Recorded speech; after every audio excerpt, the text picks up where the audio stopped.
This episode of the Blerd Mob contains explicit language. While we want everyone to enjoy the show, sometimes we may say things that are not appropriate for all ages. So, in other words, Mom, Dad, Granny, we cussing. Discretion is advised. King G, Grow Site, ENT. Rock with it, rock with it, rock with it, rock with it. Let me pop my shit. Let me pop my shit. Hands up. What's up, y'all, and welcome to the Blerd Mob, your hub for all things black and nerdy. I am your host, Phthp. If you're listening to this on Spotify, Apple Podcasts, and any other streaming service, make sure you hit that follow button so you can get updates from the mob. Today, we're going to be talking about 3 topics spanning from Marvel and DC. We're going to be talking about the Hawkeye series. We're going to be talking about Young Justice Season 4. And we're going to be doing some mob theories, talking about the XMen and how they're going to integrate into the MCU. So joining the mob today, we have McMillian back from Gurren Otaku Council, my boy Ryun. And joining the mob today for the first time, we have my boy Vario. So what's up, y'all? What's up, y'all? What's up, everybody? What's good, y'all? The Vario got his debut. Man, good to be here. Glad to be here, man. It's good Thanks to see for having you. me. All right. So how we're going to do this, guys, we're going to go through the topics in the list that I announced them. So let's go ahead and dive in with the Hawkeye series. So the Hawkeye series is supposed to drop Wednesday, November 24th, 2021. The discussion that I want to get into is what are we expecting from the show, and if there's like anything, personal, like that you want to see, like something that would, take this series over the edge for you. So I want to give a brief synopsis of the show. So the synopsis for the Hawkeye series is, while in New York City post-blip, which is what they're calling the snap, Clint Barton must work together with the young archer Kate Bishop to confront enemies from his past as Ronin in order to get back to his family in time for Christmas. So when I first saw the Hawkeye series, and me and McMillian talked about this before, with the Christmas vibe, and it seems like they're going more playful with the show, it gave me Home Alone vibes. Like, this is Home Alone, but Hawkeye.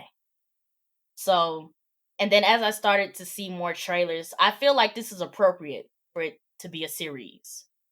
I don't think that this would have been delivered well had they made a movie for it. So I'm glad they went the series route for this. And I think the reason I like it being a series is because that most of the Disney Plus shows that we've seen so far have been about exploring the side characters, how they are now becoming front runners in the MCU, or we're seeing the mantle being passed down from the Avengers that we're used to now to who they're going to be replaced as. So, and also from watching the trailers, and then if you've seen the sneak peek from the Disney Day thing that they posted on Disney Plus, it's giving me like that buddy cop vibe between Clint Barton and Kate Bishop. So let's get into what we're expecting. So for me, and they already put it in the synopsis, is that I wanted to see the consequences of Hawkeye being Ronin.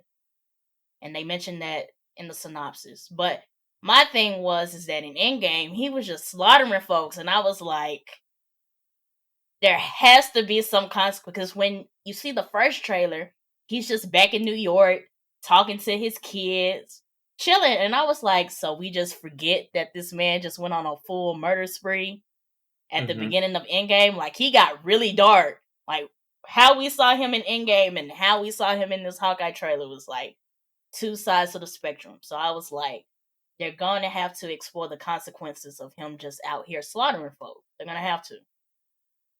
The second thing... what's up, McMillian?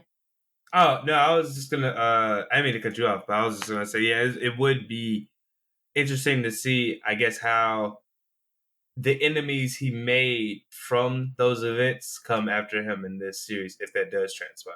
Yeah. And the fact that if you notice in the trailer that when he meets Kate Bishop, she's dressed up as Ronin. Mm-hmm. So I would like to see because only reason I brought this up is because when we saw Hawkeye being Ronin, he was in Japan. So I would like to know how she, saw him. Were they posting videos or something of him out here doing all this stuff? How did his actions in Japan get to America to where that she's dressing up as him while she's doing her vigilante work? Mm-hmm. So the second thing I wanted to see, what I'm expecting, is a true display of Kate Bishop taking the mantle of Hawkeye. And not just her just being given the title because Hawkeye wants to step down. And I feel like that's where they're going for with her working alongside Hawkeye, her earning the title. But I do want to see a true display of that. Why is Kate Bishop going to be the next Hawkeye? Or what potential are we going to expect with her being Hawkeye from this point forward? Mm-hmm. So, last thing I'm expecting is another look into the aftermath of the snap, or the blip, as they call it. So the past Disney Plus shows and even Shang-Chi and the Eternals have explored the different effects of the snap. We saw Wanda from a personal view of her dealing with her grief of losing Vision. We saw a more international effect with Falcon and the Winter Soldier, with Bucky and Falcon. For the Eternals, we didn't really see much of the effect, but more so of What it led to, that the the effects, after effects of it, right? And then Mhm. Shang-Chi, more of how they're dealing with, because when we first meet Shang-Chi, they're civilians before he, gets to 10 rings and all that. So then we see it from a civilian perspective of how they're dealing with the after effects of the snap. Mhm. So I'm hoping that Hawkeye explores a different side of it. And they could be with him being a father, him being another, or him just being an underpowered Avenger as well, and how he's dealing with all of that. So Mhm. that's what I'm expecting from it as well. So those are my 3 things. What about you guys? Who wants to go first? I guess I'll go next. I think y'all are probably bigger potential fans than I would be. Hawkeye never really interested me as a character. It was probably the most boring for me when watching any Marvel movie in this MCU. But now that I'm in the Blerd mob, I feel like I gotta watch it. But I guess I would like to see what makes his character relevant, at least relevant enough to receive an entire series dedicated to him.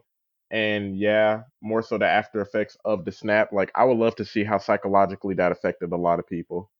Because then the time gate between that snap and then bringing everybody back was like a year or two. How long was it? Yeah, that was 5 5 5 years. years. 5 It years. was But 5 he didn't get years. snapped. And I'm He glad didn't you get brought to I'm his glad you family brought that did. up. His family got snapped. So I guess how is he dealing with his family coming back with 5 years, and how is he supporting his family adjusting to coming back after 5 years?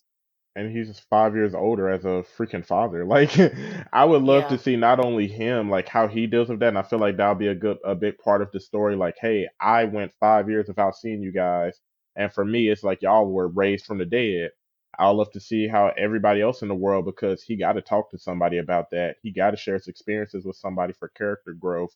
So I would love to see the psychological warfare that a lot of people went through because of that snap.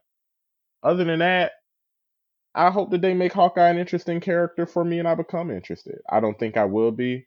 My expectations aren't that high, but it's not because I'm just trying to crash on Marvel's parade or nothing with these series. It just didn't get my catch my interest. I feel you. Mhm. But I think that's about it.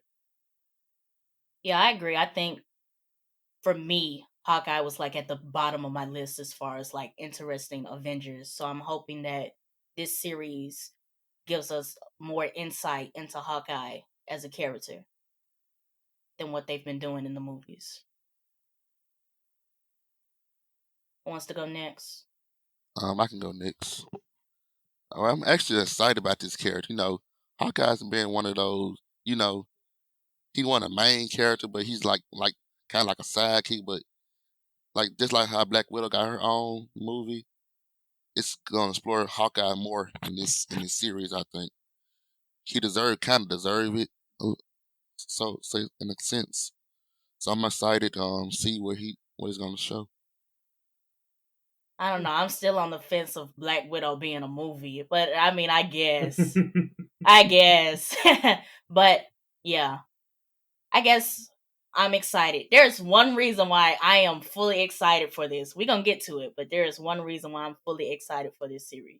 Oh, can I? So wait, can I not say it? Because that was gonna be one of the things I expected. You can go ahead. You can go ahead. What's up? Okay. So for my expectations for this, so somewhat like Ryan, I'm not that big of a Hawkeye fan. But I will say he had a little bit of shine in the second Avengers movie with Ultron, and he became more of like a quippy type of character. You got to see a little bit more of his personality, and I didn't dislike what I saw. It's just at the same time, it still didn't make me be like, man, I can't wait to see Hawkeye in the next movie. So this series, one thing they're already appealing to me anyway. Home Alone is my favorite Christmas movie ever. Like when they do the marathons, I always make sure I watch Home Alone 1 and 2. So they kind of already got me with the whole Home Alone like theme. But so I hope to see stuff like that. But besides that, I'm hoping that they explore. Besides, you guys already mentioned the stuff with the snap, and I want to see how that not only affects him, but we're also meeting Kate as well. And I want to know, was she gone during those years, or was she around and then was inspired by Clint's actions as Ronan? Because as you said, we saw her as Ronan. We get to see her as Ronan the first time she showed up. Or was there another reason she decided to do that after coming back from the snap, which That's could a good also be point. as equally as interesting. Another thing I hope to see from this is I want to know, since we're in New York for this show, uh, uh, as we know, there's a prevalent character right now that's going through a lot in New York. I want to know how they're going to mention stuff like that. Like, are we going to see news blasts about the other heroes, such as like Spider-Man, Falcon, and all the stuff that he did in regards to And don't forget Doctor Strange if they are in New the York. world, Doctor Strange. I mean, and even technically, I was like, is there going to be news on what Wanda did to that town? Like, I want to know how this seems like this is like a couple of months after the events of the other Disney Plus series, because we're in Christmas. So I wonder, are news blasts still going about those things that happened for like the Winter Soldier, the Falcon and Winter Soldier series, WandaVision, like, because this is still a living universe, and I feel like so far through the movies and the Disney Plus shows, we haven't really seen the ramifications of what the other heroes have been doing. That's true. In that regard. So I want to know if that will ever play a part. And lastly, Folk was going to mention it probably, but at the end of Black Widow, I'm not going to say exactly what happened. At the end of Black Widow, things were hinted at, and there might be a potential character coming through in this series, and I want to know how that all is going to play out, and if this is going to be a heart wrenching ending for the character, and then Kate picks up the mantle out of like, I need to get revenge or something else entirely. So, hey, to get into that more, because this was what McMillian just mentioned. This was my thing that would give Hawkeye like so many brownie points for me. Yelena Belova. So she is on the cast list for Hawkeye. She is. So she is coming. They haven't shown her in any of the trailers. But the director of the Hawkeye series, Rhys Thomas, this was his statement. He said he's going to pretend he doesn't know how she shows up in the series, but imagine it's a happy meeting where they talk over coffee and work things out. And I was like, AKA, she They finna about to beat his scrap. ass. They about to scrap. she finna beat his ass because her character in Black Widow, she made the movie for me.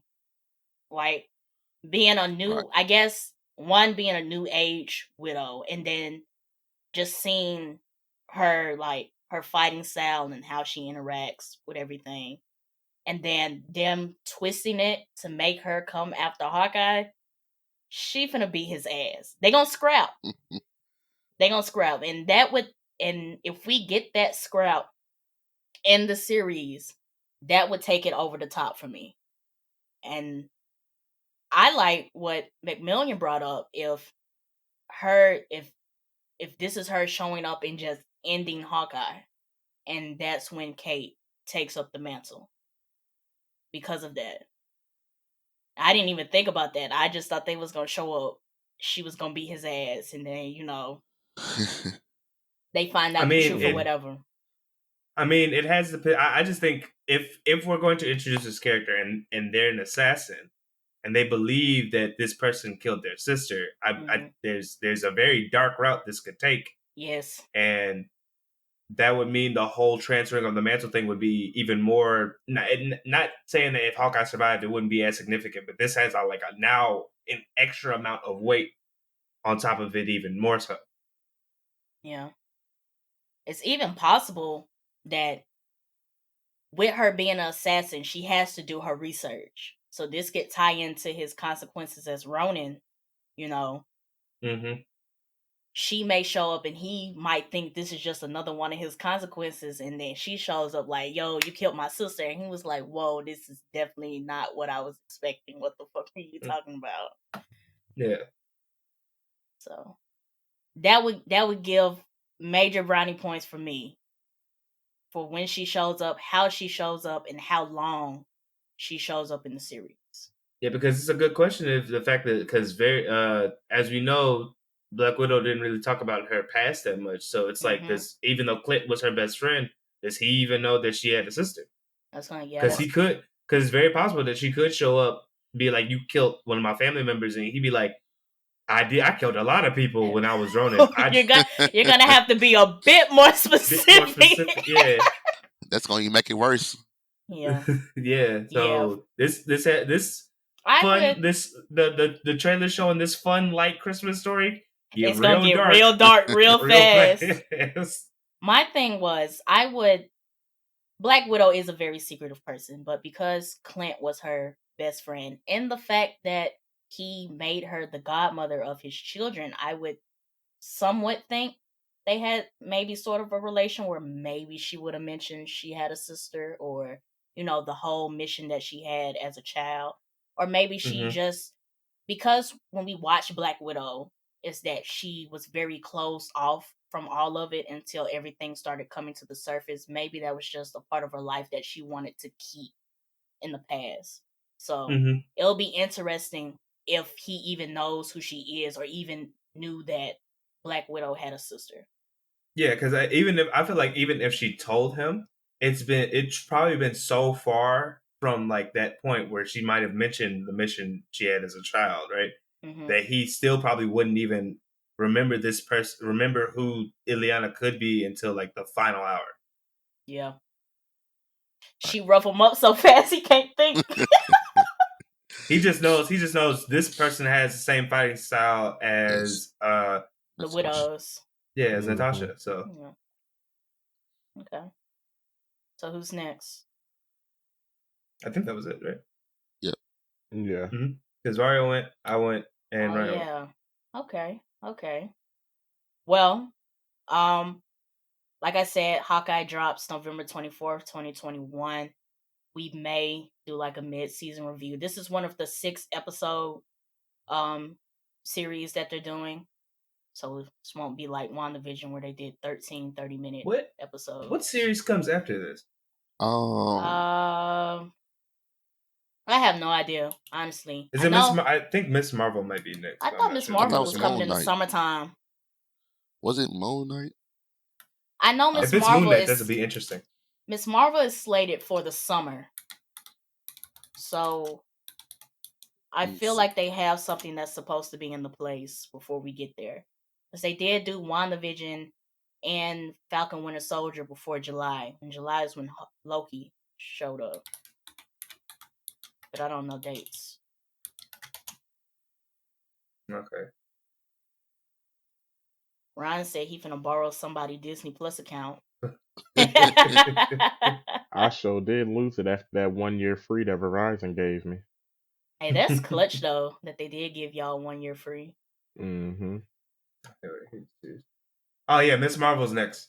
So we Oh, don't it get is? another thing for a while. Yeah, we don't get another thing for a while as far as the Disney Plus series is concerned. So is it the July release? It says summer 2022 on this thing So I'm looking for at. so maybe they're trying to get all the movies in first before she drops. That probably means there's going to be a big shift Yeah, for Miss Marvel, which makes sense considering her backstory. So yeah. so this will be interesting, since this is going to be the last Disney Plus series we get for a while. The Marvel Disney Plus series that we get for a while as well. So Yeah. let's see how they end it in this little Disney Plus run. Or maybe with- they have to start, maybe they're taking a break because now they're about to start integrating the storylines into the movies. Because we already know that Wanda is supposed to be in Doctor Strange. I think Loki is still confirmed for Doctor Strange. Or he may show up in Thor. I'm not really sure.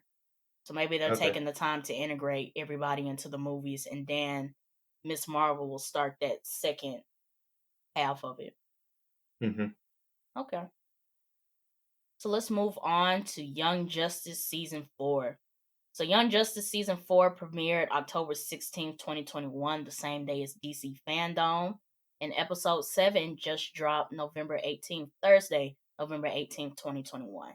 So we're going to split this into two sections, guys. We're going to do a non-spoiler critique for those who have not seen Young Justice Season 4 yet or are not caught up to Episode 7.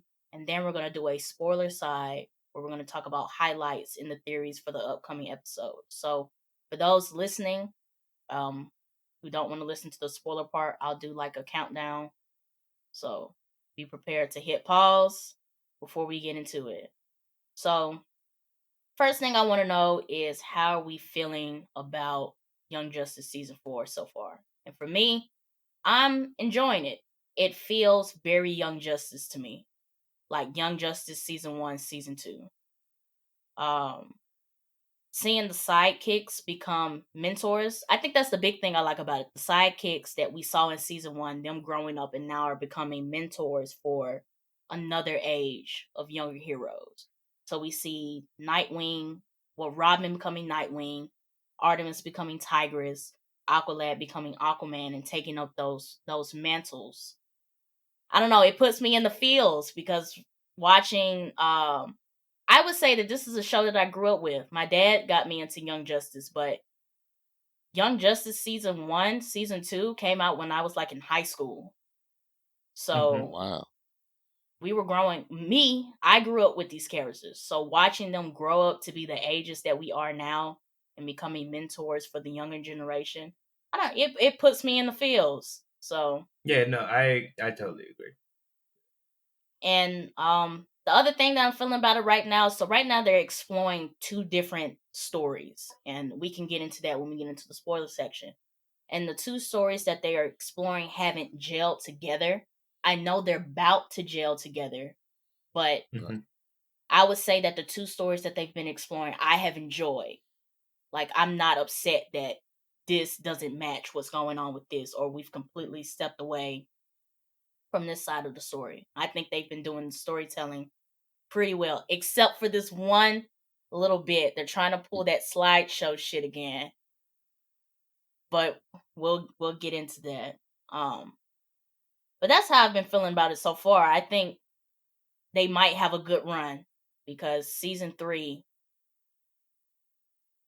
I thoroughly dislike season 3. Too many slides. Too many slides. Season 3 just had so much going on with it. They wasted some people too. Mm-hmm. But we'll get into that because that's the next part of this. But for those who are watching Young Justice season 4 because I don't. Did you catch up, Ron?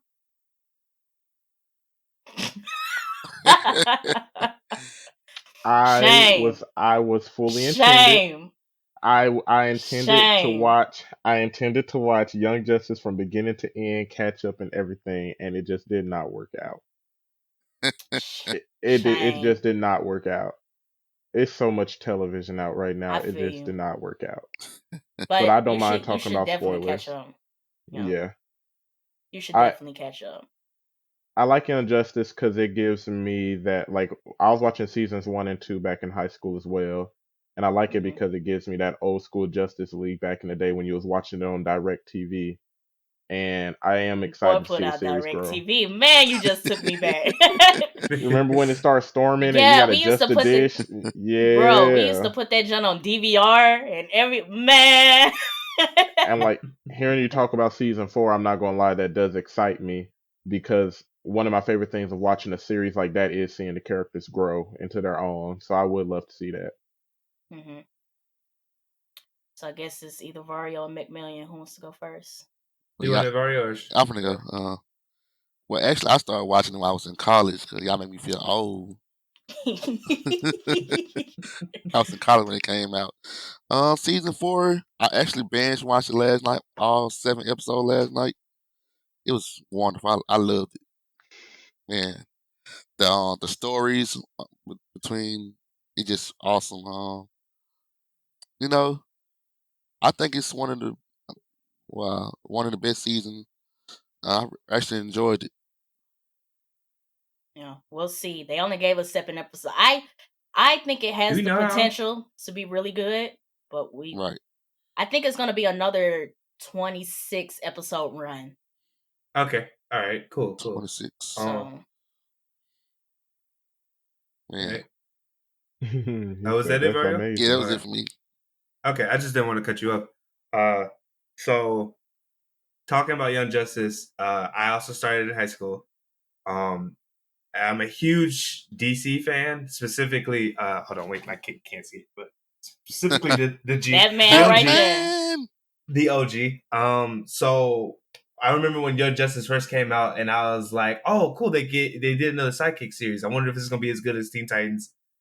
Totally blown away by it. The It first 2 exceeded. seasons. It Yeah, exceeded. at first 2 seasons were great, had amazing storylines. Third season, while it did have a lot going on, I appreciated what it tried to bring in for the characters.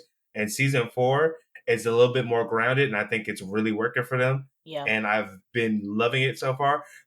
As Folk mentioned, there's 2 plots going on right now. They're about to collide. The second plot, though, has Boy. my favorite sidekick for the Bat family, and Yeah. I am so happy. They've changed a little bit of her story, but it is the stuff they have changed. I feel like have enhanced her character in terms of like just in terms of like the story they're trying to tell, but also like it they didn't take anything away from it, and I like when they do stuff like that. When they if they decide to change somebody's story, they don't. It doesn't take away from the character of who they are, and I really love what they're doing so far with the whole this origin twist that they're doing. But so far right now, Phantoms, which is what season 4 is titled, is Hmm. looking to be a look back on our season 1 heroes and the trials and tribulations that they're going through as mentors. Because we Yeah. got to see them take up the mentor role last season, true, like real big when they started leading their own teams. But this one is like these are the issues though that come about them Man. fully Yep. being in their superhero in their like we're paragons now of the superhero world. Like we're not as big as our mentors, but we're no longer those small children. Yeah. And I really feel like they're doing a great job of showing everything that comes from it. So I agree. 2 things I want to touch on from yours, McMillian, is one, I think Young Justice has always done a good job when they switch like storylines, like origins. They always do mhm. a good job of changing it, but not taking away of the central theme of the origin. Like it's changed, but I'm not mad at it. And then the way they integrate it into the stories going forward, they do a really good job of doing that. And that was one thing Mhm. I appreciated about Young Justice. The second Yeah, thing I because wanted. Oh, what's up? oh, sorry, not to cut you off. I was just saying a great example of this, in a prior season, not to give any spoilers, was when they changed Beast Boy's origin. I was Mm-hmm. like, this is interesting, and it works still. Like it still works with the whole like him going into the Doom Patrol stuff and all those things like that. It doesn't really take away anything, and I really enjoyed that. So Yeah. yeah. I think the coolest thing about that, and going back, I want to say this was around season 2, was the way his origin is that he still has his parents. He was out living in Africa, and then he ends up getting the disease that only animals survive from.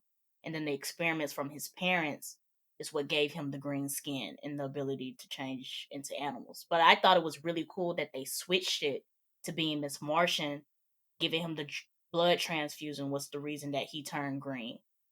And I thought that was And really got shape cool. shifting abilities and stuff like that, like mushrooms. Right. I thought that was really cool, and the way that they're playing into it with Miss Martian and Beast Boy having that strong brother-sister relationship. I really like how they tied that in. That was a good example of that. The second thing I wanted to touch on was that the fact that we are not seeing a lot of the big Justice League members in the season. Like, we've gotten glimpses of Martian Manhunter, Superman, and Hawkgirl, but they haven't been prominent in the series as they were when they were younger. We're seeing, like you said, we're seeing more of them deal with these issues and to make choices as adults and seeing it from their point of view. So I really like that about what we've seen so far with this season 2. Right. So the second thing I wanted to talk about is, from the episodes that we've seen, how are we feeling about it compared to when we first saw season 3? And for me, I feel like this is going to turn out better than season 3. But when season 3 first started, the first half, I'm going to put it like this. The first half of season 3 of Young Justice was great. I love what they were setting up, the characters that they were introducing, and the story that they were trying to tell. They got to the second half of the season and everything started feeling rushed.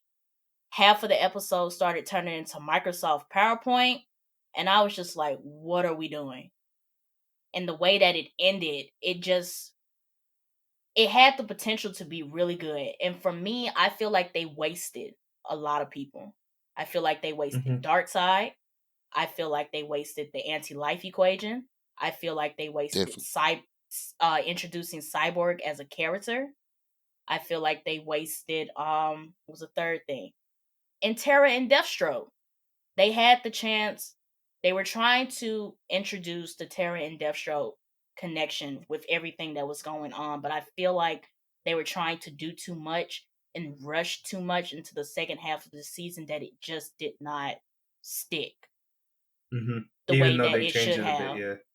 Right. Even though they changed it a little bit, this did not stick as it should have. And I feel like they wasted a lot of characters. Especially, what made me upset was that they wasted Darkseid. So at the end of season 2, you see Vandal Savage and Darkseid making this deal. And in my head, I'm like, oh shit, Darkseid? They gotta fight Darkseid? Come on.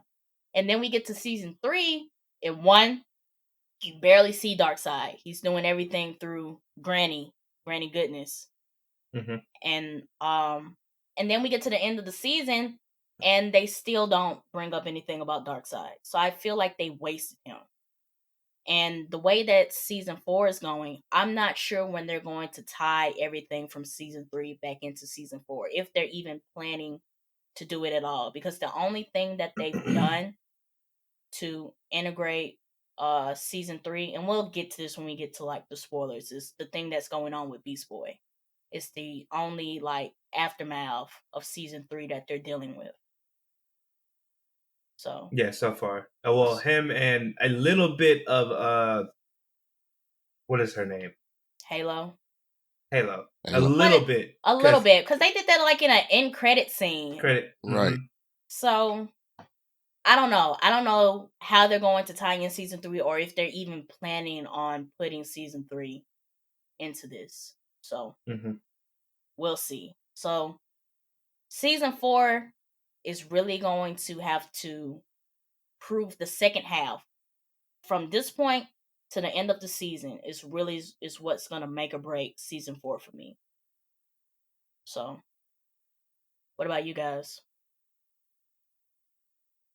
For me, I've been very much so enjoying it. Granted, they are really pandering to me right now with the second storyline, so I'm a little like very I have more of my I guess eggs in the basket. Like I'm basically fully invested at this point, and I think that they will execute this very well. Because to me, it's feel like they're doing a much more grounded story this time Mm-hmm. than they were before. Now, granted, they are introducing more characters, somewhat like they did in season 3, but I feel like the way they're doing it is a lot different than they did in season 3.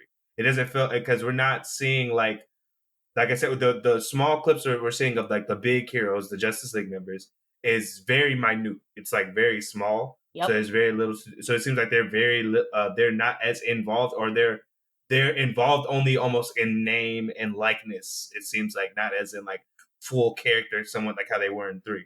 Yeah. So it still feels like I'm more like we're going to. It seems to me right now. It seems like what they're doing is that for the old team members, it looks like that they're going to go through storylines focusing on each of them. Like the first one was, you could either say Miss Martian / Superboy. The second one, this one is obviously Tigress. This one is obviously Tigress. The next one, who knows? Yeah. I'm thinking maybe Nightwing based on what's happening currently, but that could just be that's just a theory right now. But like it seems like this season. Yeah, it seems like this season though is going to be each storyline is going to take a focus on our old heroes that we got to see grow up from season 1, and then maybe at the end see a culmination of all of what they're dealing with. Because, well, I can't get into it now, but we saw some people in the first half of this season that I think are going to have some way bigger ramifications later. So yep. What about you, Vario? What was can you say the question? What was the question y'all was talking about? I'm sorry. How are you feeling about season 4 so far compared to season 3? I definitely think season 4 is better than season 3. Like you said, how they did the dark side, I kind of hated it how they did that because that wasn't good. But definitely season 4 is better than season 3. I thought they was just kind of doing too much in season 3. Like all the story arcs, I don't think they was. It just didn't gel right to me. But I like how season 4 is starting. Like they got 2 different story arcs going on, and I kind of like those too, especially with the one on Mars. That's all I had on that. I was gonna say I like the lineup. So the thing that really put me in the feels about season 4 was the theme song and the lineup. Young Justice theme song is just great overall. But this theme song and the lineup. So we've seen Superboy, Miss Martian. It's Superboy, Miss Martian, Nightwing, Tigress, Rocket, who we got who was first introduced in season 1, but they didn't start doing a lot later with her until later. And Zatanna, they're bringing Zatanna back, and they're putting Aqualad in there. So, like McMillian was saying, we haven't seen the other characters yet, but we know they're going to fit in somewhere. But I guess for the lineup, I like the fact that they're doing the OG lineup. I'll put it like that. And that the stories are being told from them, instead of kind of what they were trying to do with season 3, where they're just introducing all of these people and trying to integrate them into the story, because they were trying to do the outsiders and the dark side. It was a lot. Yeah, to be quite honest, another thing I was upset about, and I know technically we moved on from it, but I can't shake it right now, is so to let you guys know, I'm a huge fan. Like I said, I'm a big DC fan, but one of the things I think I like about DC a lot, and why it somewhat holds an edge for Marvel for me is I love the sidekick characters. They're all really interesting usually, and they all have interesting perspectives, because it's like, man, I get to work with gods basically. Yeah. And we barely get to see their life unless they sometimes they make a comic book for them. Very rarely though that happens. So I was really happy when the series, that the series is out, because it shows more of what they have to deal with. In season 3, they introduced some characters I am super interested in as just a person, such as Wonder Girl. Mm-hmm. The second one, we barely get to see any of her, like, at Yeah. all. And Static is back, and I was like, "Yo, this is amazing!" And he was like, what, in 4 scenes, I think, of last season. So it's like, yeah. But it seems the characters they're introducing in this season, they're using a lot of already. Like, Yeah. it's kind of crazy. So When you brought up Static, you know who I also thought about that they introduced in the season 3 and completely wasted? Black Lightning. he was prevalent in the beginning, but yeah, He it was was weird. Yeah, He was prevalent in the beginning, and that's what I'm talking about. The first half of season 3 was like very well thought out, and then they got to the second half of season 3, and they and they just wanted like, to do too much. it's like they started, that meme where they're drawing the horse and the horse is really nice in the first half, and The then they Game get of to the Thrones back and it comparison looks like meme. shit at the back. Mhm. That's what Young Justice season 3 was, and because of the second half, I feel like they wasted Black Lightning. Like I would agree. they Based threw on how they introduced them, definitely yes. they threw in so many people into season 3, and I just don't think they balanced it well for how they used to do in the past, because Young Justice is such a major character ensemble type show, and for them to introduce all of these characters in season 3, which is something they've done before, but to handle it the way that they did, and I don't know if they were just trying to rush to get the rest of the season out, because Young Justice season 3 came out, I can't tell you how many years. Like, they did Young Justice season 2 and they stopped, and they took it off Cartoon Network. Nobody knew if it was coming back. And then you remember DC dropped their streaming service, and one of their big things for the streaming service was Young Justice season 3. Justice Return. So I don't know if it was just them trying to meet the demand that they rush the second half of the season. But I feel like season 4, I feel like they took the year that they took off for this. I think it seems like to me they sat down and really planned this out. Mm-hmm. It's what it's feeling like So to far, me. yeah. So far. So I'm hoping like the rest of the episodes, they're going to keep this same momentum and this same storytelling. Mm-hmm. So that's our non-spoiler critique. So we're about to get into the spoiler section. So if you have not been caught up to episode 7, if you have not been caught up to episode 7 of Young Justice, come back later, catch up, come back later, hear the discussion. So 3, 2, 1. And I did my numbers really backwards. I just saw this. But highlights. So the first highlight I want to get into is the Legion of Superheroes. And this is something that my dad brought up to me when we were talking about Young Justice. Because like I said, my dad was the one that got me into Young Justice. And to give him his props, he's the reason why I'm the Blerd I am today. He got me into the comics, the shows, the movies, the lore, etc. So big props to my pops, that rhyme, for getting me into all of this. But we were talking about Young Justice, and he mentioned the Legion of Superheroes. So in the Mars storyline, there are 3 heroes that are following Miss Martian and Superboy and Beast Boy. And it's Saturn Girl, Chameleon Boy, and Phantom Girl. The Legion of Superheroes are this futuristic superhero group. They have come back 1,000 years in the past to stop this one big thing from happening. We don't know what this one big thing is. I kind of have a theory of what it was, but they're supposed to stop this one big thing.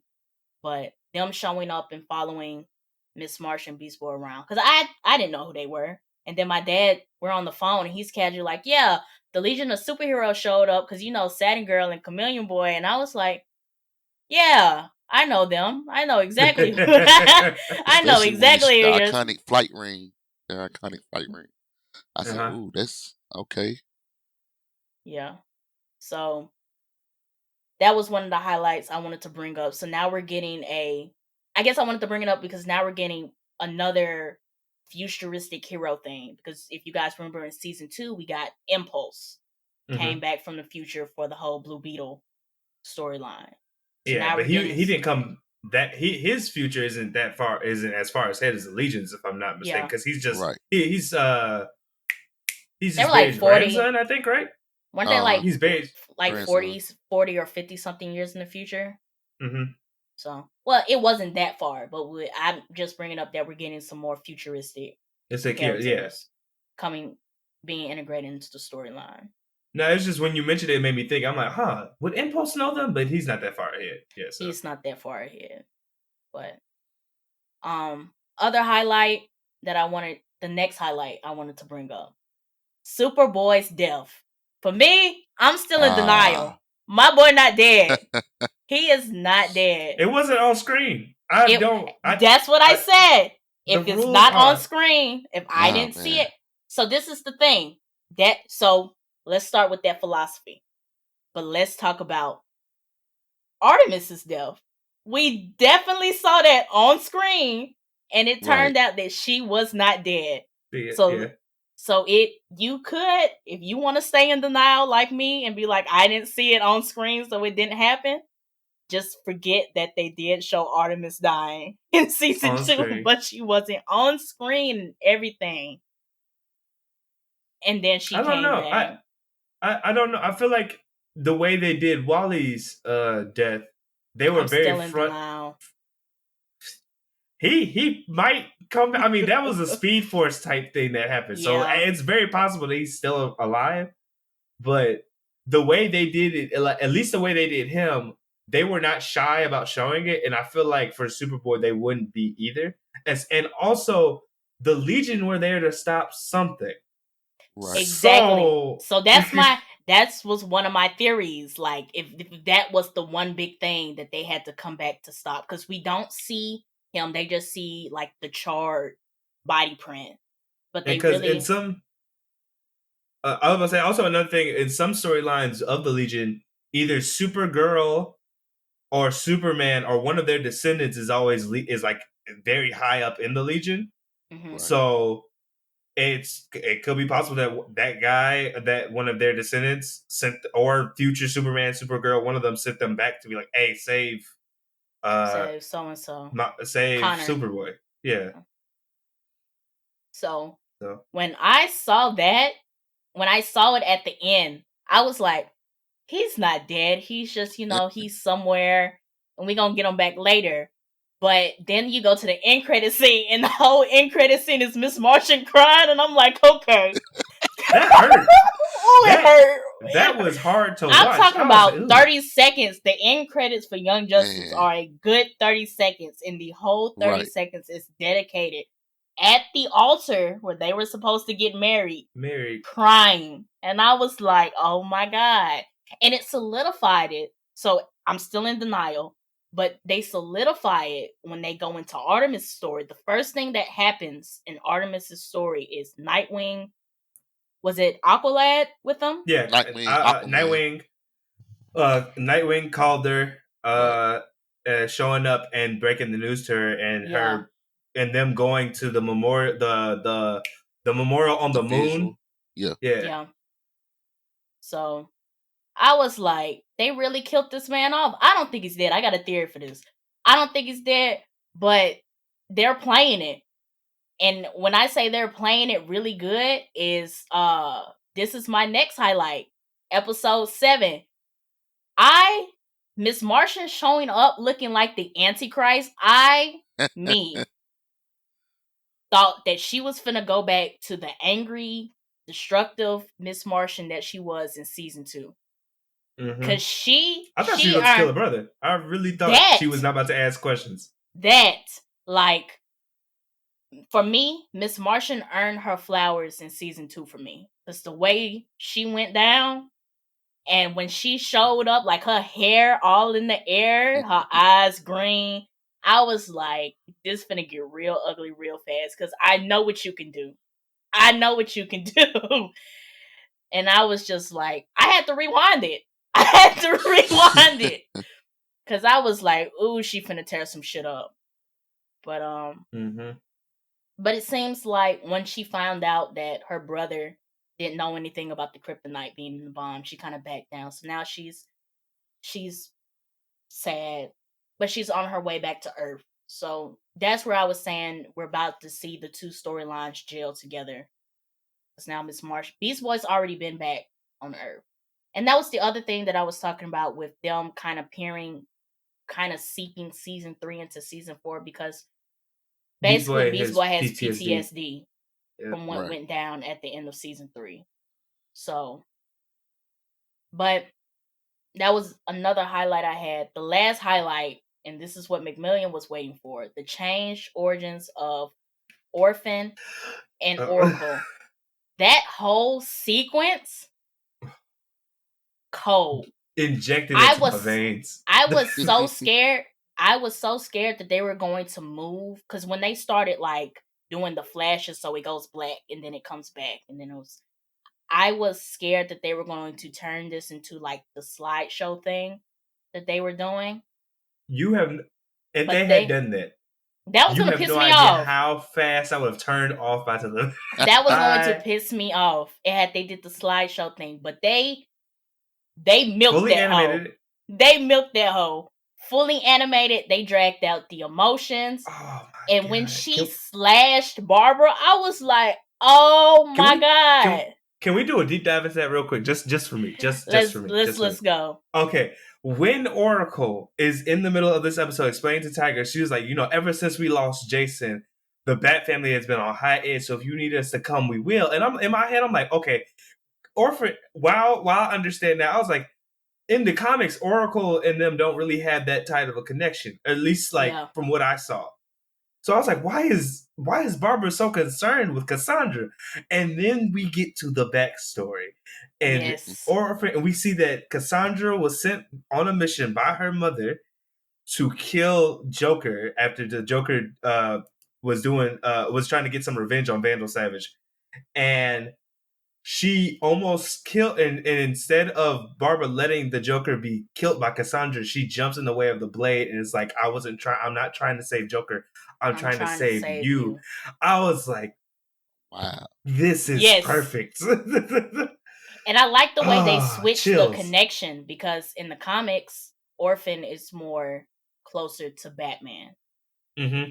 And than the rest of the Bat family. The second thing is that I do like that, and it kind of is, I think they're doing it because they're trying to play into the League of the Shadows story that they're doing alongside this too. But Orphan was originally raised by her dad, and she, barely interacted with Lady Shiva.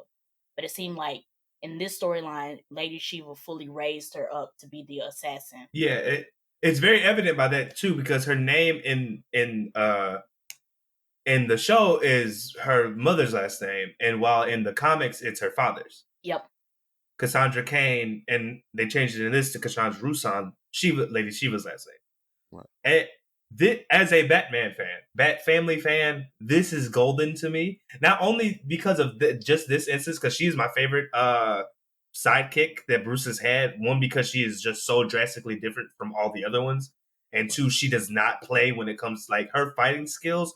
Top tier. Bruce has even said that she could if he had to choose based on just fighting skill alone, that she would probably be the next Bat, head Bat.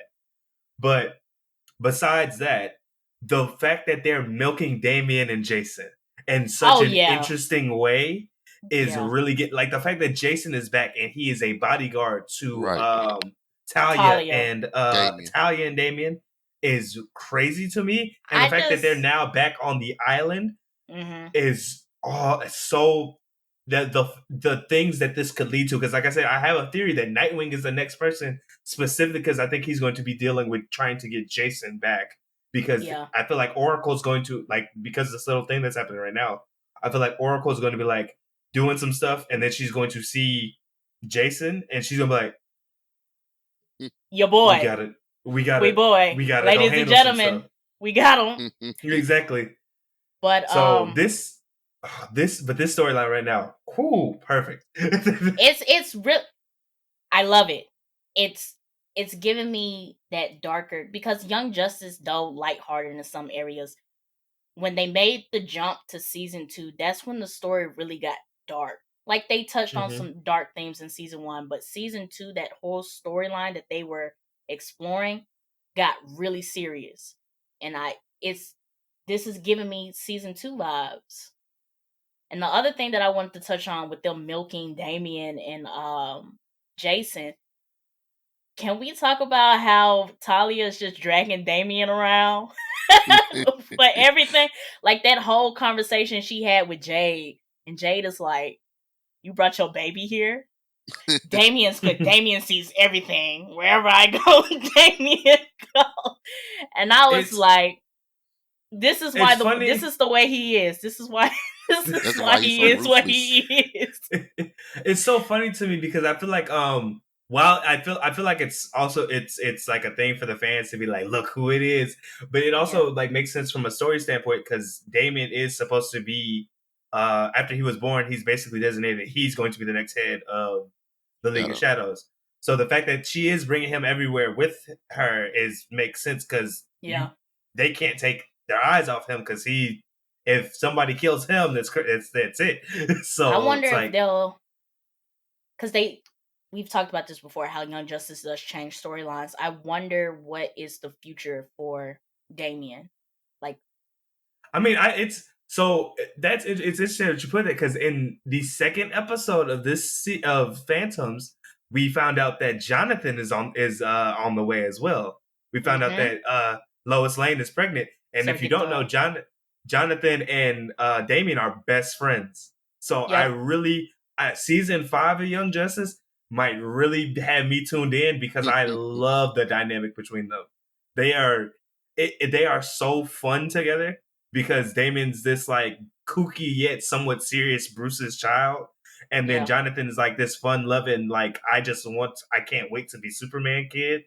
Like, it's just the dynamic they have is so cool, and if they put them on a team together, and knowing Young Justice, how it plays with light themes and dark themes, I would love to see how they how they grow within the Young Justice world. So I guess that's the other thing I like about Young Justice. It's just they integrate so many stories so well, and they always give, like how you were foreshadowing season 5, they always give you a reason to foreshadow more seasons.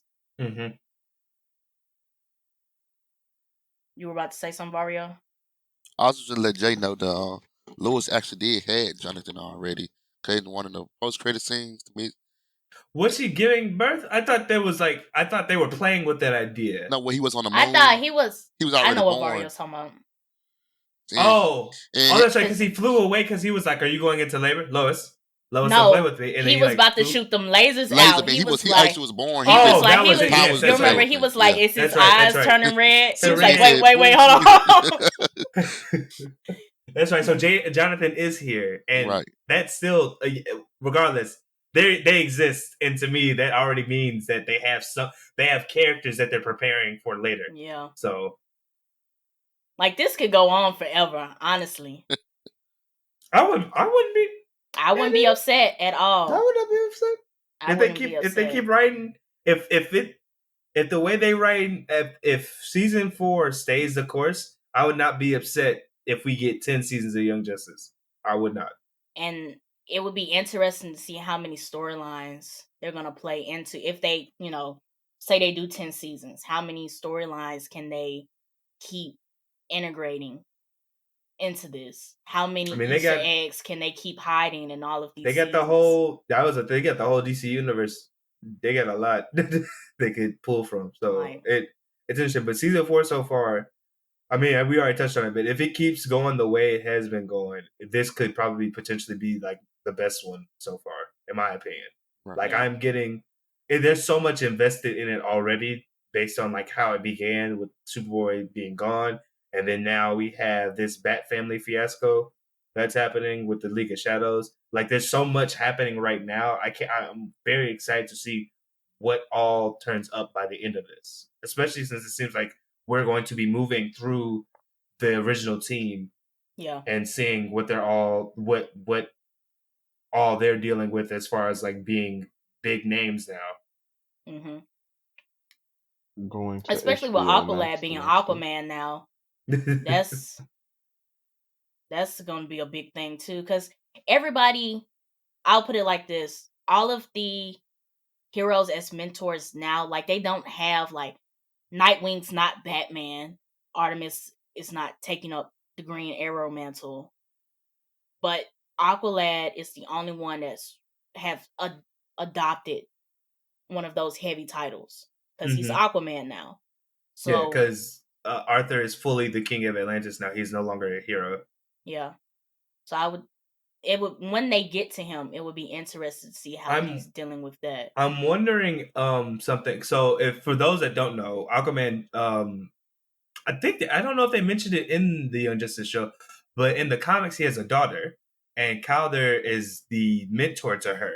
Like, she becomes his sidekick later on. I'm wondering, will that play into a part? Because since we're getting all these, since they're sprinkling all the hero kids in now. Didn't he have a mentee in season 3? Like the times that we did see Calder in the Atlantis? fish dude that like got that can make him was a girl. Bigger. That was a girl.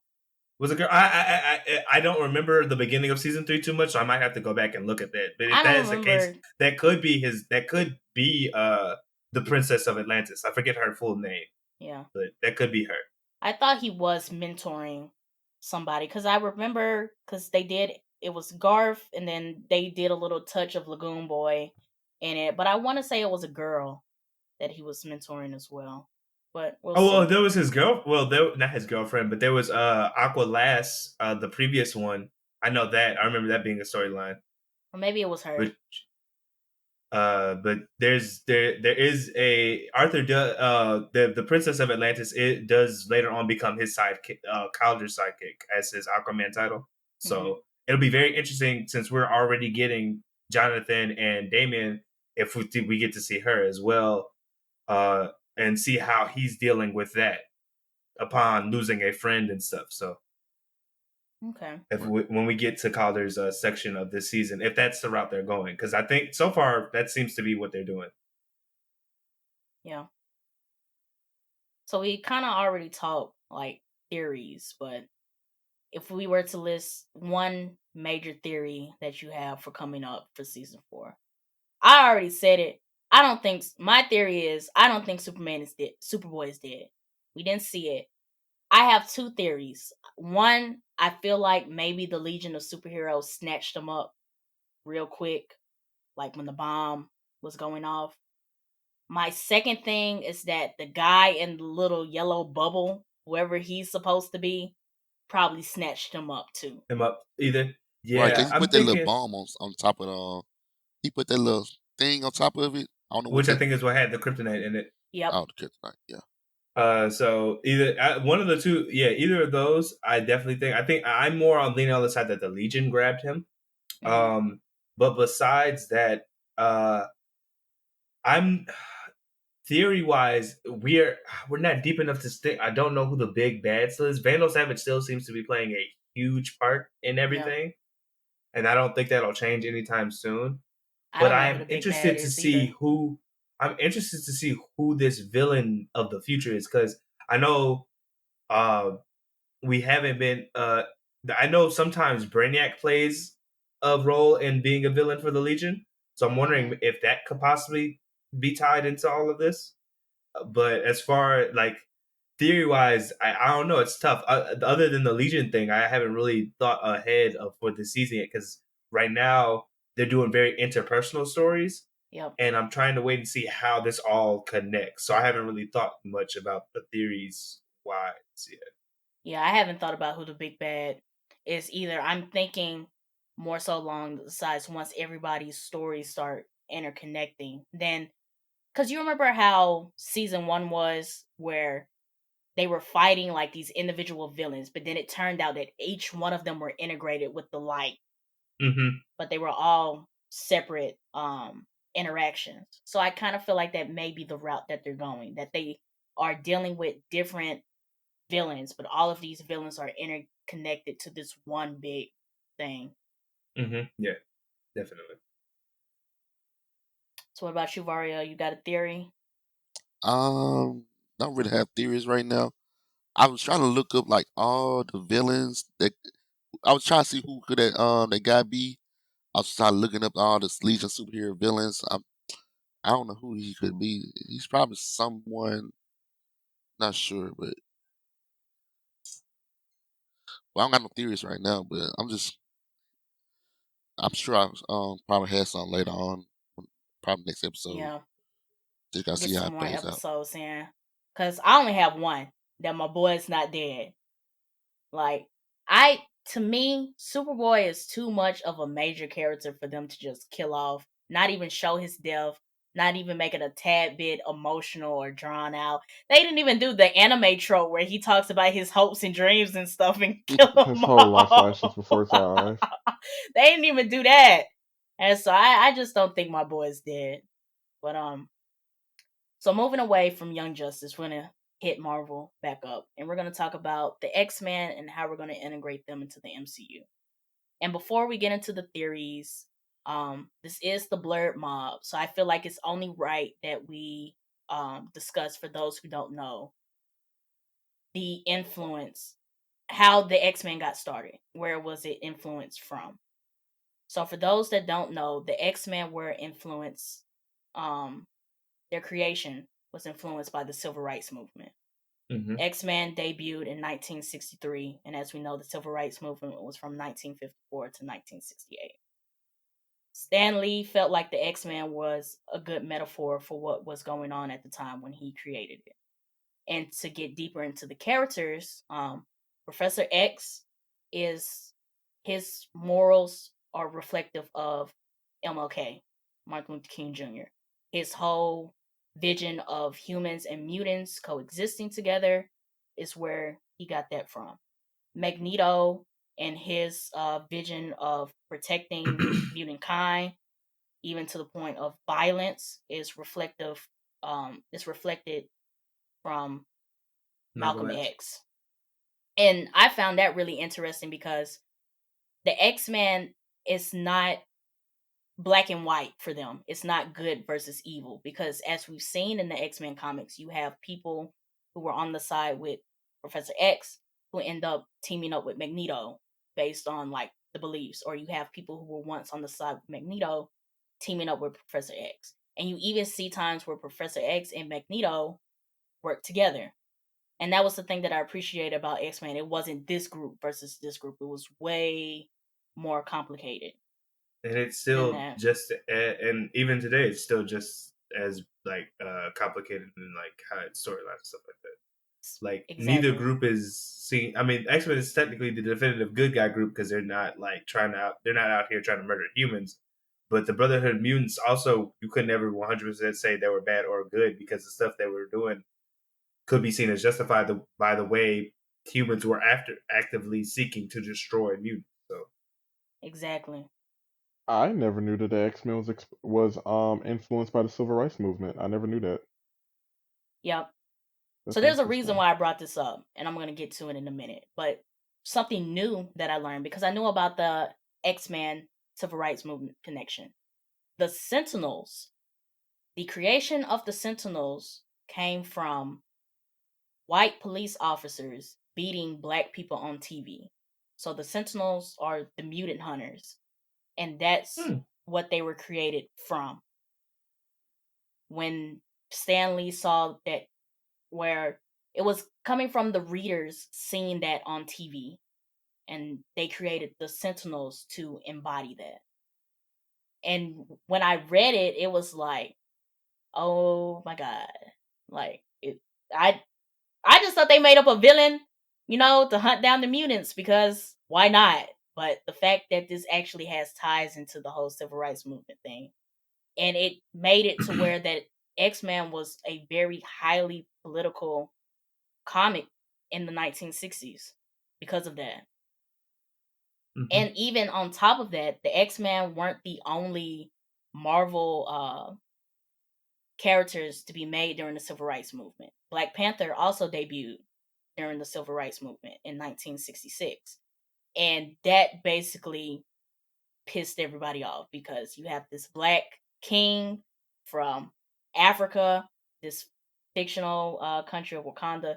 They have this futuristic tech that bests every other technology in the whole world.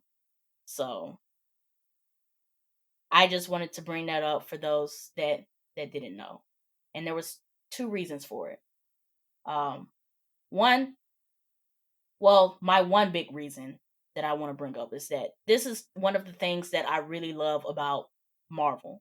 And DC does the same thing, but for me, it hits harder when you find the Marvel and history connections.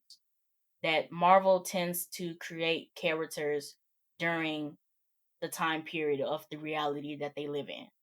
So to even go Captain America debuted in 1941, which was the same time period that World War II was going on. And as you see in the movies, in the comics, that's where his origin comes from. We can either fast forward Cloak and Dagger that don't get the love that they got their series, but they don't get the love like in the MCU. Their whole thing is like war on drugs and like with Mm-hmm. adolescents. And they debuted in 1983, which is the same time of like the 1980s war on drugs that Richard Nixon had going on. And they even when they did the series to get a little bit closer, is that season 2 focused on sex trafficking of young girls, which is a theme that's still going on right now. Mm-hmm. So I have to give my props to Marvel for that. Like, their characters live in real cities.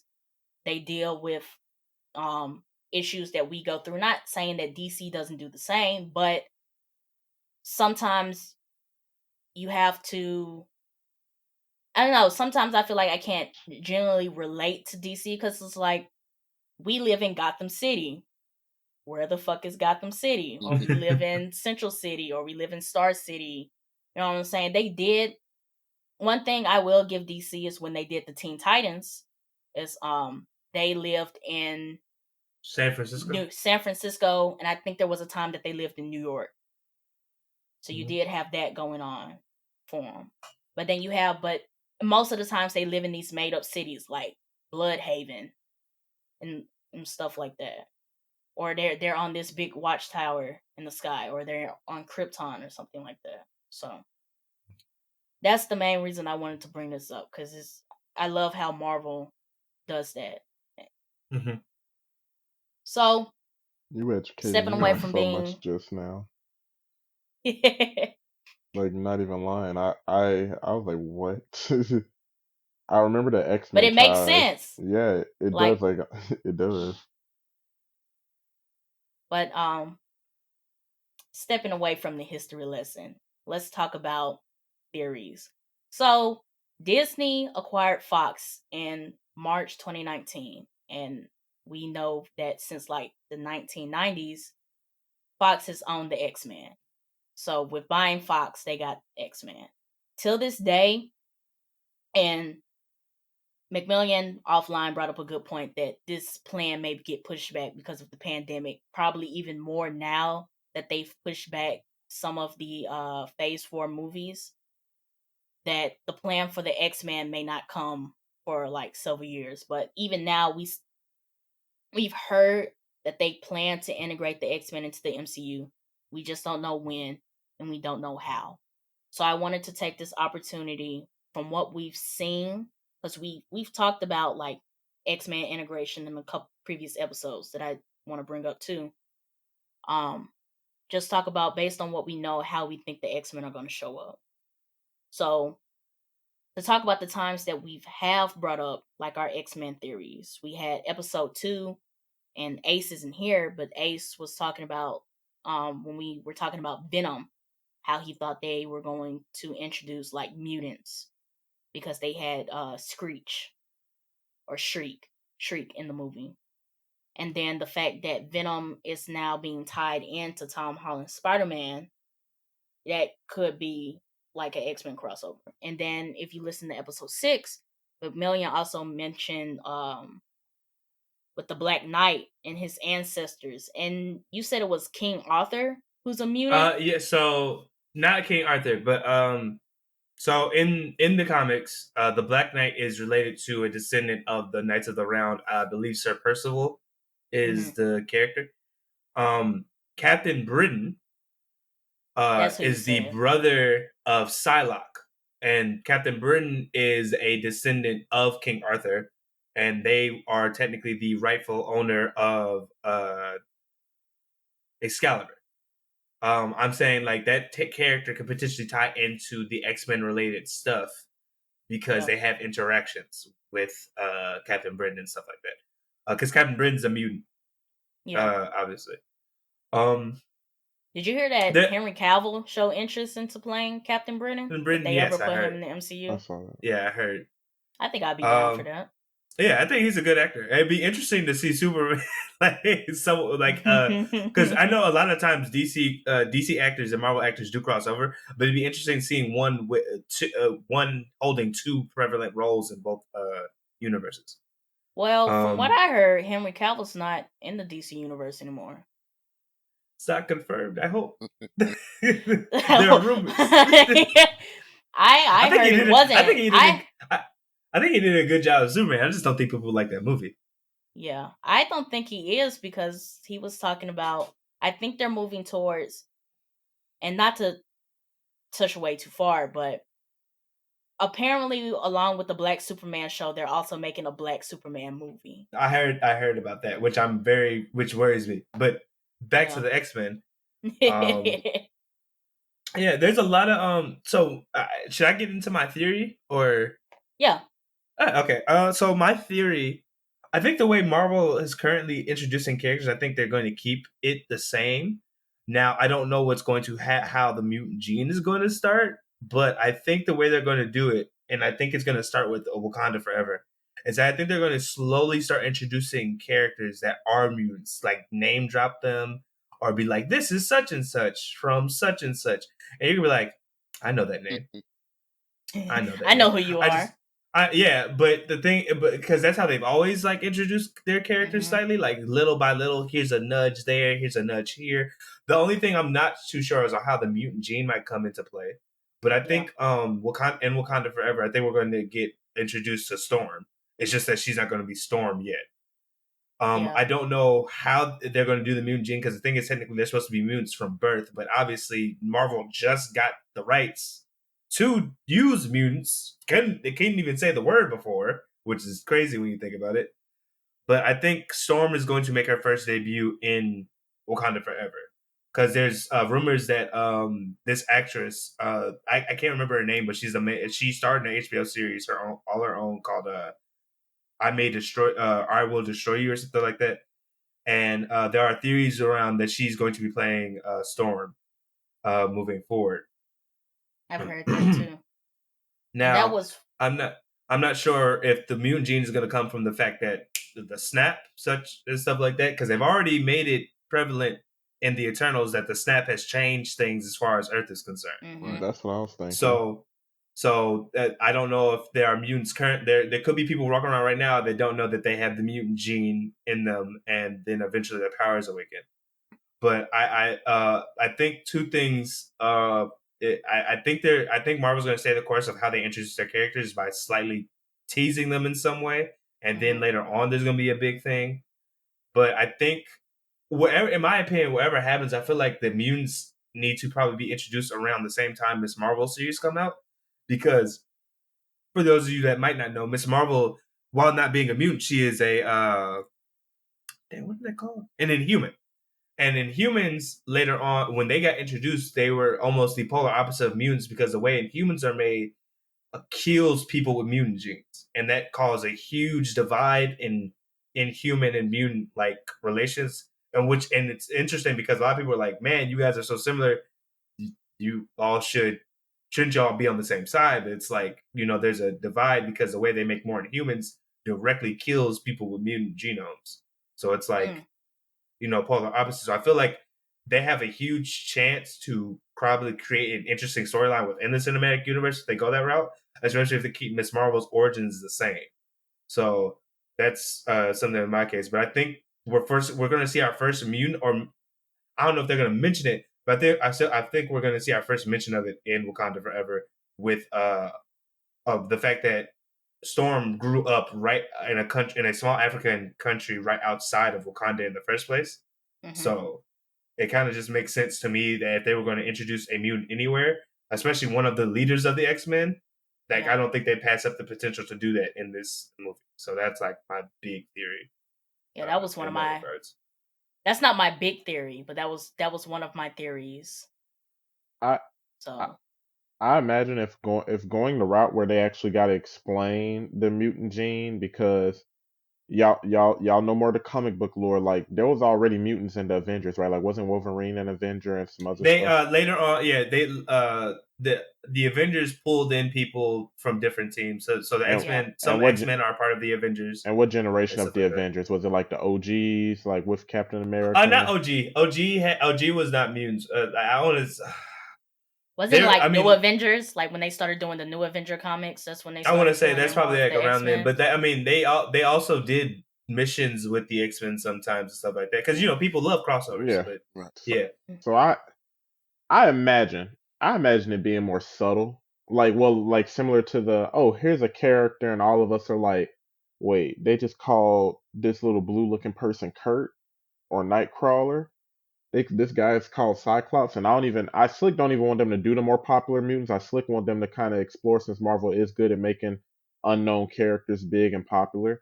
But I do imagine like somebody like Professor Xavier or somebody just popping up, or somebody meeting him, and he's like, "Oh, we're studying something called the mutant gene, and this is what it does." I imagine that popping up in a movie. I don't know which one. I like the idea of Storm, but it kind of would upset me because wasn't Storm and our boy T'Challa supposed to be a thing? Yeah, but it can't. They're trying to be respectful of Chadwick's passing, so it's like it might not happen. It would be, unless I guess they try and make his son the love interest of Storm, which would creep me out personally. But hey. But it's like I do like that theory. Although I could see them like showing like some scientists who's just exploring it, because I feel like the Thanos snap is an easy route and a more acceptable route of, oh, this is where the mutant gene came from and mutated some people's bodies. Because in X-Men lore, what percentage of the population were mutants or carried the trait to be a mutant? It's not a lot, but the thing is, you can't, unless someone in your family carries the trait, you can't be you're not a mutant anyway. Right. So it's like, because it's legit genetics. It's like passing down genes. But that's what I think makes it so interesting, how they're going to roll it into it, because the thing is, it's like they can't come from nowhere, especially if it's like tied to your genome, right? Right. Yeah. So I was like, the easy explanation would be the snap to me, because it's like, that it mutated some people's bodies. These people left and came back, and now there's a sequence in their DNA that's different. That makes sense to me. Right. That's like a very easy insert. It's an easy route, and it's I guess easy the way accept. that they came back.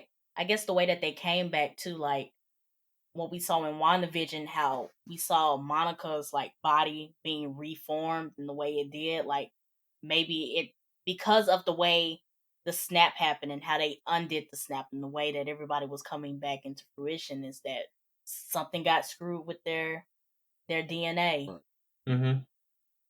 Which could explain, if they did go this route, why she was able to walk through Wanda's force field and get those powers that she had. Mm-hmm. Yeah, it'd be interesting. Granted, Photon's not considered a mutant in the comics, but that's still, right. I mean, like, if that is somewhat of a catalyst to show how mutants are possible, I'm not opposed to it. Because I think it would still in line with the whole fact of like the snap causing genetic changes to people. So right. So about you, Vario, what's your theories? Don't really have a working theory right now about that. But what you and Jay brought up was kind of interesting. They could like what the Thanos snap, so I can see them possibly going that way as well. It's like, yeah. But other than that theory, I don't really have any other theories. All right. Okay, I'm trying to see. So I had a couple. You go ahead. You say you're trying to see what? Cause I'm What trying would to you see prefer like to see? when else could they introduce the mutants? Like, I just gotta look at do some more looking before I can definitely say that. Yeah. Or maybe we see some more movies and see maybe they could have fit it in here. Or it could be like McMillian said, they might start name dropping stuff in the middle of these movies. And you know they're supposed to do And like then we can the start. multiverse too. Like Spider-Man movie supposed to be coming in. What if That could cause something too. Yeah. Yeah, no, That was I mean, that was one of my theories too. yeah, I was telling somebody, I forgot who, might have been one of y'all, but I was like, look, I'm such an X-Men fan.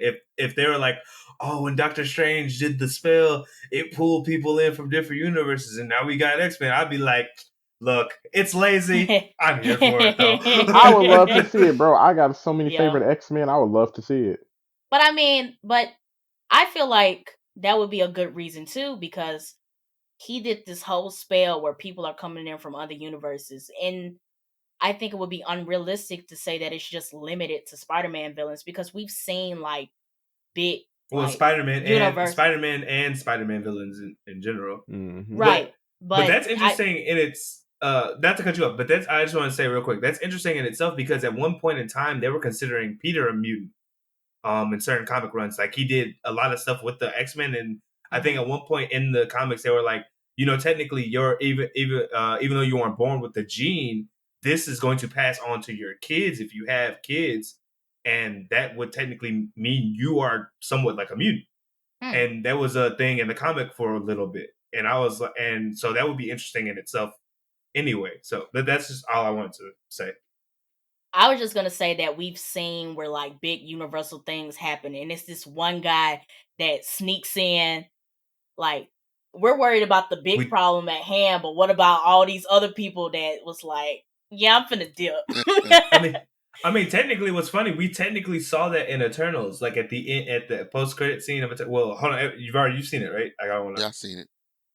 And spoiler warning for the people watching, I'm so sorry. Skip like probably like maybe 2 to 3 minutes after me talking.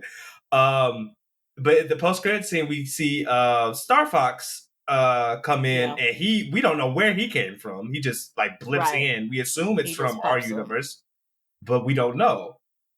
And he just slipped in, and we're dealing with this whole God just took 3 people off the planet, and this little dude just snuck in. So it's like, it's very possible that within the whole thing of spells, that technically some people from the other universe could just do. That was one of my theories too. So I had a couple theories. McMillian touched on one, which was Storm and Wakanda Forever. Vario touched on the multiverse thing. My big theory, and McMillian, we've talked about this before, which is if they don't do Wakanda Forever, they have a chance to name drop or put in an X-Men character for Captain Marvel. So this is going into the Rogue and Captain Marvel connection. So, giving a little backstory about Rogue, Rogue was introduced as a villain before she was a hero. She's still from Mississippi, Southern Belle. When her powers manifested and she ran away from home, for those who've watched the X-Men movies, you saw that, she hopped with Wolverine and they went on their little buddy trip. But in the comics, she was found by Mystique. And Mystique took her in and raised her as her own. So when Rogue got to a certain age, Mystique sent her on her first mission to go after Captain Marvel. So fast forwarding, Rogue did get to Captain Marvel, and for those who know Rogue's powers, when she touches somebody, she gets like their powers for like a brief time. But during their scuffle, Rogue held on to Captain Marvel for so long that she got half of Carol Danvers' memories, and she got a portion. Well, not like she's not as strong as Captain Marvel. Yeah, she can't she's not a living star basically like Captain Marvel is, but she has like the super strength, the flight, the stuff like that. Okay. Right. She just doesn't have like blast, and she can't cover herself in like I forget what the stuff Captain Marvel Cosmic. covers herself The in, but it's like Cosmic the energy. big cosmic energy. Yeah, stuff. yeah, she can't do all that. Right, but she has like some of Captain Marvel's strength. So they Mhm. could, how Jay was saying about Storm showing in Wakanda Forever, like her showing up and not being Storm yet, they could introduce Rogue and Rogue not being Rogue yet. So you think they'll just do all of the different characters that way, and then at some point it's like they team up or gather coincidentally? I don't know. I wanted to touch on your thing about them not doing the main X-Men team that we've seen before. I could see Marvel introducing the X-Men, but not introducing them as a full team yet. Like they kind of just pop up in different places. And then for some reason, like after we get through the second generation, then it's like, okay, let's go full X-Men. Right. I could see them doing that. And I don't mind them doing the main cast. I just hope that they do the way they execute it, they do it well. Mm-hmm.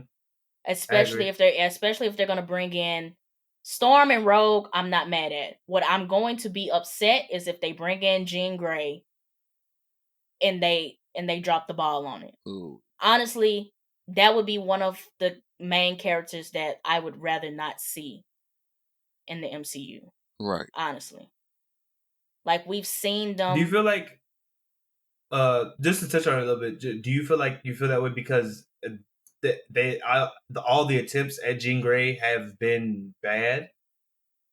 I was And gonna, not saying like the actors or anything like that, but it's more of like the fact that when they finally get to the Dark Phoenix storyline, one of the right. most pivotal I storylines guess in comics, they constantly drop the ball on it.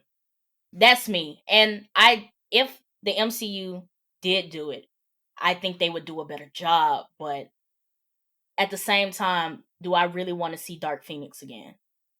And touching on Ryan's point is that they do it. The MCU has done a good job of taking characters that weren't remotely popular and making them very popular characters. Like to even go back to the beginning of the MCU, they did not Most people didn't know who Iron Man know was. that, and they did not know if the Iron Man movie was going to sell. But because the Iron Man movie did so good, that kicked everything off. Mm-hmm. So it's just, I'm tired of seeing the Dark Phoenix story being touched on, and I think that this would be a good time to focus because the X-Men is huge. Yeah. Like they have so many different characters that they could explore and integrate into these stories that I don't think they have to go and get the big top X-Men characters to make it worth it. I think they could same. take some of the other characters and still push out a really good X-Men story. Mm-hmm. So You think that was my. You think a live action series could be born from it, or that could be the introduction of them in Yeah, comparison to a movie? I definitely think I think a that series they would could be do better. it. I definitely think they could do it. I think a series definitely could come about, and maybe a couple of movies that focus on the X-Men, because they're already talking about making a Fantastic Four movie, which I feel like is going to be separate from the Avengers. Well, I mean, I think it's going to be in the world, but I don't think it's going to tie into like Avengers movies, if that makes sense. Yeah. I think the same could be said for the X-Men. I think that we might get a separate series of movies for the X-Men, and eventually there might be like a huge team up of all these characters. But I think if they want to do it correctly, what they're going to do is probably introduce the characters, get the X-Men team together, make a Disney Plus series on it, and then have like these movies where that focuses on X-Men stories until like some big thing happens that affects the Marvel universe in a whole, and then you have the Avengers, X-Men, and Fantastic Four have to team up or something like that. Because I think one thing they might have learned, especially after the Eternals came out, is that making a movie where you have to get introduced to all these new characters, you have to care about them almost instantly, does not work very well. We've seen So, it. We've seen it. We liked it. Go the series route. I was like, yeah, it was okay, but the thing is, it didn't give me like. I think like even when I went to a happy hour with some coworkers and they were saying the same thing. Like it would have been better if it was a series or like something I presented at the thing that I didn't really get to touch on in our Eternals episodes. Like, even if it was like mini episodes that introduced us to the characters first, instead of say the movie, I still feel like that would have been a better job than just being like, here are these 10 people. Love There's a them. movie. Yeah. So that's a good point. I could go for that too. So yeah. I mean, they're bringing the cartoon back in 2023. Here's y'all X-Men. Quit whining. It's like that, huh? Now stop asking me. Don't ask me nothing else. You put that in the group chat. I was so like happy and upset at the same time. Yeah, it was like, yay, 2023 though. Because it is hard to find. If you want to watch that, it is super hard to find it legally. It's on Disney Plus. Nope, huh? In 2023, right? No, the X-Men cartoon Evolution. 97? No, I'm talking about 97. Oh, that's separate from Evolution? Yeah. Oh, well. That's like the original. Same. It's like Batman the Animated Series. It's like I did like X-Men 97 and the G.I. Joe cartoons. I think that's like on Evolution. I mean, I Evolution is good though Evolution. too. That's why I watched. Evolution was too. the one I started. I didn't. Oh, y'all should check. Well, when the 97 series comes to Disney Plus, you should watch it. It's very good. But it's hard to find anywhere else. Like, if you try to find the DVDs, they're sold for a lot of money.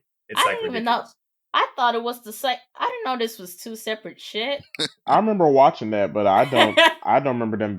I do remember watching them though. I do remember the 97. The 97 one is Evolution. The 97 one is very good. Evolution is good too, but the 97 one is like the classic. Like, you guys should check it out. It's pretty good. When it comes on in 2 years, I'll remind you. Don't worry. In 2 years. It's a long time from now, Jay. It's very good. Oh, trust me, I got time. They're my favorite. That's my favorite property of Marvel. Period. Hands down. So don't worry, I'll remind you. But it's very good, and I highly recommend checking it out when it comes to Disney Plus. Nice. And if you haven't seen Evolution and you're watching this podcast, watch Evolution. It's very good. Yeah, it's on Disney Plus. Go either you sign up for Disney Plus or you go find one of your friends that got an account. And, go get that password. Sharing is caring, y'all. If you're enjoying the Blerd Mob, please DM Ryan on Instagram and send him your Disney Plus sign-in information. I will not share your password, and if you're watching something, I will not interrupt your binge. That man is silly. Oh, man. But if there isn't anything else, I want to thank you guys for joining the mob today. For those listening or watching, make sure you follow us on social media. Instagram at the Blerd Mob Pod. That's at TheBlerdMobPod. We're on Twitter at the Blerd Mob. You can search us on Facebook at the Blerd Mob Podcast and YouTube by the same channel name. But other than that, this is the mob checking out. Peace. Hands up if you loving where you at. Stand 10 toes down. Shout ain't no looking mad. You can let them haters hate when they